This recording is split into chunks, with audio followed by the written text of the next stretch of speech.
This is the current federal tax developments for the week of April the 2nd, 2018, brought to you by Kaplan Professional Education and your State Society of CPAs. This week, we're going to look at some of the interesting developments, and not a whole lot going on this week, but we'll talk about it a little bit. I'm sure you're all busy as I am, so the fact there's not a whole lot going on is probably not a bad thing. I'm Ed Zollers. I'm giving you this from Phoenix, where it's now going to be above 90 today as I tape this on Saturday. So we're starting to get to the warm side of the equation. So, hey, in Phoenix, that just means 90 means that we still got like 20, we still got potentially 30 degrees to go. So we're moving. But we'll talk this week about some interesting issues. We'll talk about a little lighter story that we'll start with. Then we'll talk about some of the IRS statistics they gave us this year that tell us about how things have been going. We'll discuss the Bitcoin issue, the virtual currency. The IRS issued a notice, and it's probably time to go back and review the original IRS notice on this topic that came out in 2014, back when many of you may not have any clue what virtual currency and Bitcoin were. So we'll talk about that this year. And finally, we'll talk about the IRS's recommendations for taxpayers to have a payroll checkup. But let's start out on the lighter side. Turns out not all accountants this time of year are actually doing 1040s. And we're going to give you this story, and I picked just one link on a website because everybody covered this. A 36-year-old accountant called in as emergency NHL goalie, and he crushed it. That story came from the NPR website, but you can find it on virtually any news site had the story of this particular goaltender. And the issue involves, see, they're accountants. Accountants do more than just accounting. And in this case, we're going to talk about Chicago accountant Scott Foster. Scott is a 36-year-old accountant in Chicago. And in college, he played hockey for a college hockey team. And he continues to play hockey in an amateur league in Chicago, high-end amateur league, but he continues to play to this day. One of the interesting asides that you have in hockey, if you're not aware of this fact, is that in the NHL, they often have to sign up. They have available this thing called an emergency goalie, the emergency backup, because they have two on the roster. And if one of them happens, if in fact we happen to have both goaltenders become unavailable, they need another one. So they often have these people who are emergency goaltenders. Scott's one of these people. He was asked to come to the arena after one of their goaltenders injured himself in pregame activities. And therefore, they were down to just one goaltender for the evening. Well, that particular goaltender, it turns out, ended up having problems and had to leave the game in the third period with just under 15 minutes left to go. So the backup goaltender's out. Scott now was told to come down. Now, Scott has done this before. He's not come down before, but he has been a backup emergency goaltender, and these people exist and almost never play. It doesn't happen. Extremely rarely does this happen, but he was told, therefore, to suit up, so he had to go in and play. The Blackhawks had a 6-4 lead at the time he came in, and he managed to, I should say a 6-2 lead, he managed to shut out the Winnipeg Jets for the final 14 minutes. And the key for all of this is all of us are stuck here dealing with all these 1040s at this point is we now can feel good that at least one of us wasn't doing 1040s on Thursday night. So basically, there's at least somebody there who wasn't burning the midnight oil doing taxes. Now, one piece of bad news, I guess, from our standpoint for listening to this is from what I can determine, he is not a tax accountant. He's an accountant for an organization in Chicago. So he's not really in the area of having to do all the 1040s, but still, it was something else. So if you're working late this evening, you're listening to it at night, and you've been working late, you can always think that maybe you could have gotten that call up and been sent out there to be in a professional sports game, or maybe not. Next up, we're going to go to a more serious topic. This is the IRS released their data book for fiscal year 2017. This is for the year ended September 30, 2017, and it's their statistics book.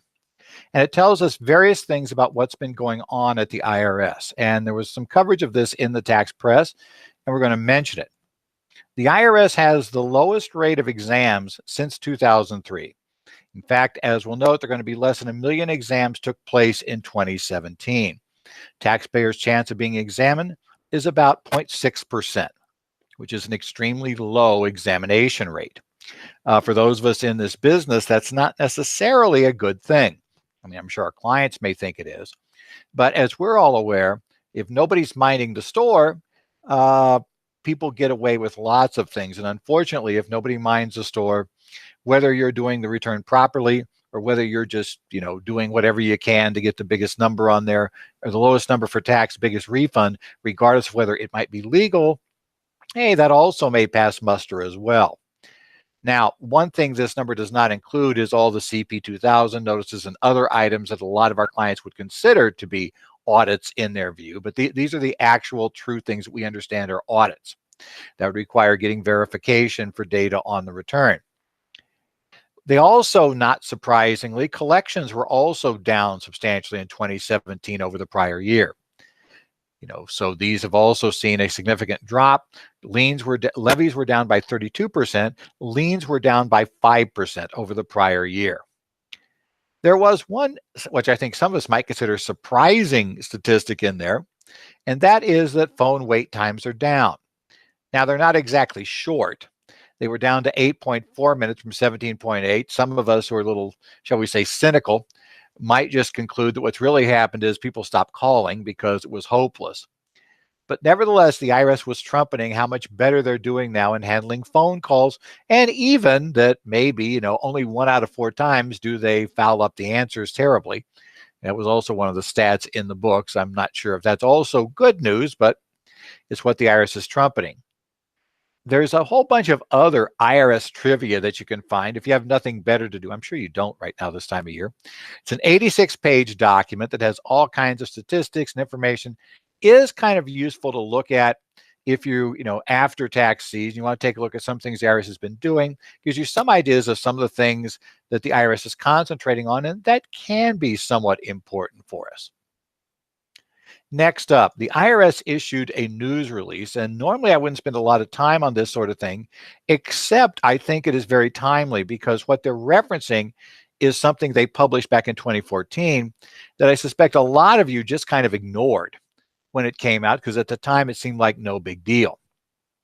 In News Release 2018-71, issued on March 23, 2018, the IRS reminds us about the proper taxation of virtual currencies. They had issued Notice 2014-21 back 4 years ago that discussed this whole issue about how we should tax virtual currencies. I suspect that for many of you, 4 years ago, you had no idea what Bitcoin was or any of the other Monero and all the other things, Bitcoin Clash that we now have. We have all kinds of things that are virtual currencies. So you may very likely have not paid a lot of attention to Notice 2014-21 at the time it came out. This year, though, you probably noticed that we had a Bitcoin boom, of course, now followed by the Bitcoin crash that we're having this year. But the Bitcoin boom, a lot of clients, and I mean, I've run into clients already this year that went out and bought Bitcoin and then sold Bitcoin. And those transactions are taxable transactions. We need to talk about how they go and talk about some of the background. The IRS reminded people in the news release that Bitcoin and the like create taxable income. The fact that they are not, the fact that they may not look like regular transactions doesn't mean they're not taxable. Rather, it means we have income from Bitcoin, and realistically, Bitcoin is treated as an asset. So we'll talk about some of the distinctions there, but that's somewhat important. They also issue a rather, shall we say, not very subtle warning about the consequences of failing to report Bitcoin transactions. They remind us of all the penalties that may apply, interest penalties, etc., and even openly discuss criminal prosecution for taxpayers who attempt to use Bitcoin to avoid taxes.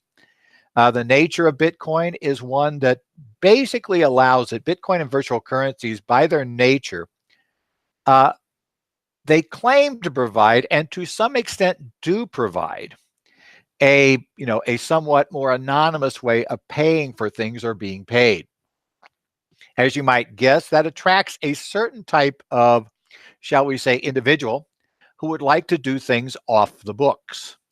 And that sort of off the books transaction, now they may have do so just simply to evade taxes, or they may do so because, by the way, the thing they're selling is illegal. can't be sold. And so it's one of those little problems. You may be selling, drug dealers, etc. Various reasons why you might accept Bitcoin. Now, there are other reasons, totally legitimate reasons for accepting Bitcoin. Now, it hasn't quite worked out the way in 2014 you might have thought it would, because it turns out Bitcoin didn't quite scale as well as they would hope. And so there are real problems with using it as a payment medium generally. In fact, a lot of organizations had to back off that, because now the cost of a transaction works to be somewhere around $30 per transaction, as the number of transactions shot up, as the value of Bitcoin shot up. And the other problem they ran into was, because it fluctuated so wildly in price, it also wasn't very good. Between the time you started buying something on the website and the time you went to pay for it with Bitcoin, the price may change before they run everything through. So it's like, the value of the Bitcoin changes wildly, so you never know how much you're paying with, or if you have enough, or what's going to happen. So for various reasons, it didn't work out quite as well as they thought for payment. But a lot of people have been buying and selling Bitcoin this past year. The IRS views on the taxation of Bitcoin were outlined back in 2014 in Notice 2014-21. At the time, I wrote up an article about Bitcoin that was used in our tax update courses, the Nichols-Patrick tax update courses at the time. And I've reproduced that article in the handout for this week and on our website, so that you can take a look and read over that article that came out back when this thing came out in 2014. Now, in the news release, the IRS reminds us that, various things about Bitcoin. A payment made with virtual currency is subject to information reporting to the same extent as if it's made with any other property. If you pay someone for services in your business with Bitcoin, and you pay them more than $600 for the services, you're supposed to issue the 1099 miscellaneous. The fact it was paid with Bitcoin doesn't mean you don't worry about it. Payments to independent contractors or their service providers are taxable. Self-employment rules will apply. If you receive Bitcoin, that doesn't mean the payment was an income to you, because, oh yeah, I didn't get paid in cash, I got paid in Bitcoin. That doesn't change it. If you pay wages in Bitcoin, haven't seen that tried recently, but apparently some people are. Same old rules, W-2s apply, and withholding applies to that, all those standard issues. And when you get rid of Bitcoin, or you transact in Bitcoin, it's going to be a capital asset. The gain or loss depends upon how long you've held the asset, and if it is a capital asset in your hands. Now, notice 2014-21 went into a couple of other interesting issues. One thing which was true was Bitcoin and the like are treated as property, right? So whenever you exchange them, we have to recognize a gain or loss. They said Bitcoin is not a currency in the sense that the code considers something to be a currency. It is rather an asset. And as we're all aware, it says sale or exchange. So if I give Bitcoin to somebody and they give me back, let's say, a computer, that's a sale or exchange to me of the Bitcoin. I have received a computer. Let's say the computer is worth $1,500, and I gave Bitcoin in exchange for that computer. I'm going to recognize, and because I'm going to assume I gave $1,500 worth of Bitcoin for the computer, I'm going to have to treat that as a sale of the Bitcoin for $1,500 and decide if I have a gain or loss based on my holding. And if that Bitcoin is a capital asset in my hands, which it probably is unless I mined it, then I'm going to have to recognize that as a capital gain or capital loss. That makes Bitcoin very difficult to use as a medium of exchange, largely because it means if you're accepting Bitcoin in your business, you're going to take it in, that's fine. Your basis is what you sold the property for. But when you then go to cash it, then if you don't cash in right away and you later use that Bitcoin, I've got to record a sale. In fact, I have to record a sale if I cash in right away. But obviously, the quicker we cash it in, the less likely that the value has changed in the interim. The other thing to remember about Bitcoin, though, is there is a way it could be an ordinary asset in your hands. The way Bitcoin is generated and other cryptocurrencies are generated, okay, people really think you're kidding if you want to explain this to somebody the first time. It's like, that can't be the way it works. It's no, nobody would pay, if we were up to like $20,000 of Bitcoin, nobody would pay $20,000 for something that was done this way. Well, gang, yes, they would, okay? They would pay $20,000, at least for a while they would. A Bitcoin is generated by having your computer effectively solve a very complicated math problem. Now, part of the reasons you do this is part of how the whole transactions take place on the network. It's part of the computing that allows the thing called the blockchain to be updated and things to be validated. If you want to go through blockchain, it's a whole long discussion about how blockchain works. But let's just accept the fact that your computer does lots of work. Your computer does work, which allows the system to function. And if your computer does solves a problem, is the one that finally solves the problem, you're allowed to you be issued back. You create 1 Bitcoin. The system will recognize 1 Bitcoin given to you. And by the way, it's a distributed system. There's no central computer that runs the Bitcoin. Okay, that's going to confuse you too. Don't worry about it. Okay, just don't worry about it. Accept it for right now. When that happens, you're considered the concept of mining. The creation of that Bitcoin and the mining is considered to be a trade or business, assuming you're in the business of doing it. And you almost certainly will be. The reason why these days, it takes an insane amount of processing power. And to get that processing power, it takes an insane amount of electricity to both run the processors and, by the way, to run the air conditioning to keep the processors cool in order to generate the Bitcoin. In fact, in most parts of the country right now, it will cost you more in electric power to generate a Bitcoin than the value of the Bitcoin, especially now the prices drop so dramatically. So the reality is that the Bitcoin is, that you're generating income. What happens is there are people, especially who have gotten access to low-cost electricity, who have set up these banks of machines to mine Bitcoin. If you are mining Bitcoin, that is considered to be ordinary income. And if that's a trade or business, you're doing it in the sense of a trade or business, you meet all the standard requirements of trade or business, then we're also assumed that that's going to be subject to self-employment tax. So you need to be very, very careful there. Understand that's ordinary income. When that person later sells their Bitcoin, that's ordinary income, right? That's basically inventory in their hands. So we end up creating the Bitcoin. That generates ordinary income. Now, the other interesting aside here, one thing we haven't discussed yet, and some of you may have hit, and by the way, we do not have good guidance on this at the moment. There's been requests. In fact, the American Bar Association recently requested, pinned by somebody you might recognize the name, Karen Hawkins, formerly head of OPR, now writing these requests on the part of the American Bar Association, has asked specifically for some sort of safe harbor guidance on this issue. What happened in Bitcoin last year, if you weren't aware, it forked. Now, forking means that we basically split the project into 2 pieces. The reason it was done is because, as I mentioned, Bitcoin itself didn't scale well. And there was a fight internally about whether they should change the mechanism or go to a mechanism that would require a lot bigger data blocks, but would be able to process much faster and process a lot more transactions. So they split into Bitcoin, Bitcoin Cash.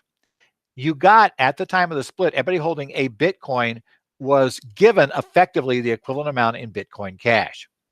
Now the question becomes, is that a taxable transaction? The reality is we don't have real good guidance about whether that is taxable or not, and to what extent and how it's taxed. And the bar was asking for the IRS to please issue a notice or some guidance giving some sort of safe harbor treatment, where, for instance, you could treat it in some way, shape, or form to tell us what we're supposed to do about the recognition of the Bitcoin Cash. If you have that situation, there are many ways to look at it, and we're not sure how the service is going to go. Just be very careful there with your client about that. What we're doing is taking the one asset, the old Bitcoin, and splitting it into 2 new different assets. And how that works, I hear a lot of people say, well, it's like a stock split. Well, no, not really. Or it's like this. It's like, well, no, not really. It's, the problem is it's got to be taxed under provisions because the law has no special provision to deal with it. That's a whole nother area. But if you have clients who have dealt in Bitcoin this year, I strongly suggest you go take a look at Notice 2014-21. That is the one that guides. And as I said, you probably back in 14 skipped over this, saying that's no big deal. I don't see Bitcoins. My clients don't do those crazy things.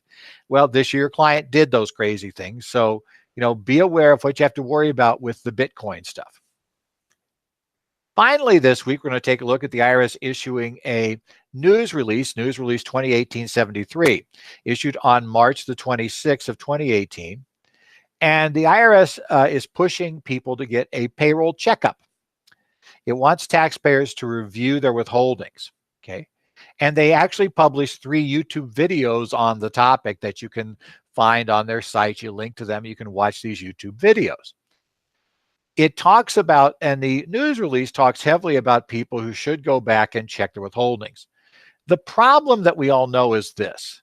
With the new tax law, we have some radical changes in how taxation is going to work for a lot of individuals. Lots of things are changing. But what ends up happening was we started this year with effectively most people using their 2017, we talk about withholding allowances. And, if that worked for 17, they just rolled into 18. And when the new tables came out, we just started using that same set of allowances. In some cases, that's not going to be a problem. But in other cases, the radical changes in the law means that you really, clients need to go back and take a look at reconsidering what their withholding numbers should be. The IRS on this news release is pushing people heavily, of course, to go to the IRS withholding calculator. And they're saying clearly groups that should rerun their W-2, their W-4 information is any 2 income families. Well, that's virtually, that's the vast majority of married couples in the US. So they need to retake a look at it. Anybody using 2 or more jobs or only work for part of the year, we all know that's a problem. These are things that we know the W-4 just isn't based on doing. If you have people with children who claim child tax credit, okay, that's most. People with older dependents who are 17 or older, because remember, we changed the law. Now there's no exemptions anymore. And while the child tax credit increased for those up through 16, from 17 on, our credit goes only $500, which is probably going to be much less valuable for most of these taxpayers than the old exemption. So that's a problem. If you itemized in 2017 because the state and local taxes are being capped at 10 grand and we're losing all the miscellaneous itemized deductions. So all of those things do. We also have now the higher standard deduction. So you're juggling those things. People with high incomes and more complex tax returns, we'll come back to that in a second. And people with large tax refunds or large tax bills, well, that's normally you suggest somebody should take a look at their withholdings. Now, all of this is good, but let's be honest, for a lot of our clients, they're going to fall in that category of high income and more complex tax returns, where the IRS withholding calculator is simply not going to be sufficient to handle their situations. What you probably need to realize is, to keep your clients from having surprises next April, it may not be a bad idea to consider reaching out to clients, obviously after tax season, but reaching out to clients and saying, you may want to reconsider how much you're having withheld and take a look at it under the new law. We can assist you in helping you to determine what it looks like your taxes will be for this year, and then help you determine if maybe your withholdings are in line. Obviously, this will be a chargeable service because that work can't be done for nothing. But you should probably warn clients that if they don't do that sort of work, that don't be surprised if come next April 15th, you either have a huge refund. Okay, I know for most American public, that's like no big deal, wonderful. Or you might end up owing a lot of tax because your withholdings may have been adjusted down when in fact your tax didn't go down. Or you may be part of that about 5% who are going to see a significant increase in their taxes, but your withholdings may have gone the other direction. So all of these are things they need to be considering working on. So certainly this is an outreach program for your clients after April 15th, or I should say 17th this year. Eventually we'll get back to April 15th as a filing date. Again, reminding your state societies are going to be bringing out their catalogs now. Many of them have already posted catalogs online, but I doubt you're going to have time to go peruse them now. But take a look at that. There are going to be courses coming up. I know that I have some courses that are going to come up in May on the qualified business income deduction and Tax Cuts and Jobs Act issues otherwise in various locations. So basically, you may want to be looking for that early in tax season, try to help you with that planning of getting them to get their withholdings and everything straight. But take a look. Your state society courses catalogs should be out, as we say, normally right after the 15th. They'll all be live and you'll be able to sign up for this year. This has been the current federal tax developments for the week of April the 2nd, 2018. As I say, during the week, though probably not a whole lot this time of year, because I don't know about you, but I'm pretty busy. And so I'd have to find time to write all this stuff. But we will post updates as we get a chance on our website, currentfederaltaxdevelopments.com. If you have any questions or comments, you can send them to me, Ed Zollers at currentfederaltaxdevelopments.com. I'll check my email there. I'm on Twitter. I'm at Ed Zollers. I post articles there. I also posted today, just today, posted a link to a Georgia article. Georgia, by the way, has enacted a bill. It's gone to the governor. We'll see if the governor signs it. That is going to put Georgia in the Colorado camp to have a tattletale use tax law. So if your client's selling into Georgia, you may want to take a look at that. You can follow me on Twitter. I'll tweet things like that that may not be worth a full write-up, but are worth knowing.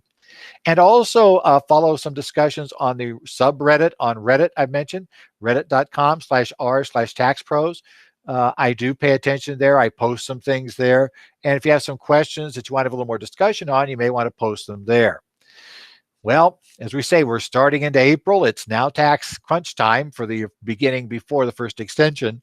So make sure you're getting your rest. Take care. And we'll see you back here next week with more current federal tax developments.